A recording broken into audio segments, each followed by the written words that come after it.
السلام علیکم داملای محترم، درود و رحمت خدا بر شما باد. من از 35 کیلومتر راه دور به این مسجد شما می آیم و شما را بسیار دوست می دارم.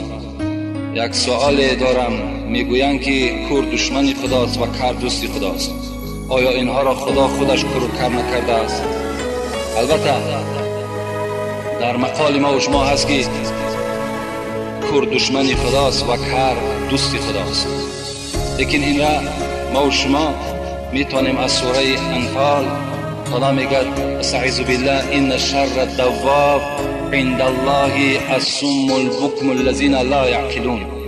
به درستی این که بدترین شما، بدترین جنبنده در روی زمین کیست؟ کوران و کران و گنگان هستند. کورها، گنگها، کران، اینها دشمن خدا هستند.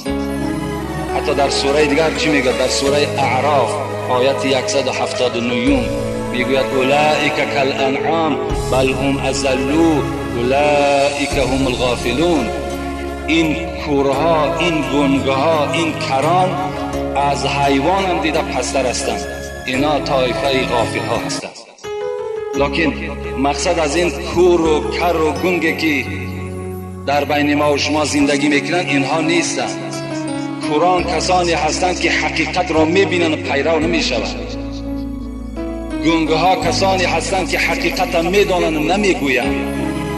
کران کسانی هستند که موعظه برای آنها شنیدن خیلی مشکل است.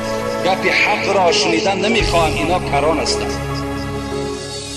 هر کسی که اگر یک عمل ناصواب میبیند، چگونه پیغمبر گفتند اذا رأى منکم منکرا فلیغیر بیده فإن لم يستطع فبلسانه فإن لم يستطع فبقلبه و ذلك اضعف الایمان. کدام شما اگر یک کار نامشروع را میبینید، یک کار ناصواب میبینید، در خاندانتان مثال میبینید یک کارهای حرام در بالای دسترخوان‌ها چیزای حرام که میبینید، با دستهاتون تغییر بدین، این زمان شما بینا هستید. شما این زمان کور نیستید. وقتی شما چیزی حرام میبینید، کاری حرام میبینید، لکن چشم میپشین میگین این خیر خودش جوابش میگوید، این حالت شما کوران هستید. یا اینکه شنیدن امر معروف و نهی منکر برای بعضی از برادرها اگر دل خراش باشن، اونا کران هستند. و اگر بعضی انسانهایی که حقیقت نمیگویند، اونها گنگها هستند. اینا را خدا چی گفت؟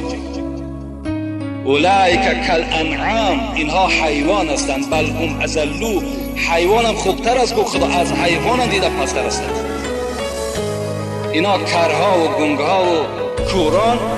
مطلب از این است، نه این کورهای مادرزاد و نه این که به سبب بیماری ما و شما کر میشیم، گنگ میشیم و دیگر کسالات مبتلا میشیم. اینا در نزد خدا دشمنی هم ندارن. اینا برعکس در نزد خدا اگر عابد باشن، عبادت کننده باشن، ثوابهای جزیل صاحب میگردن.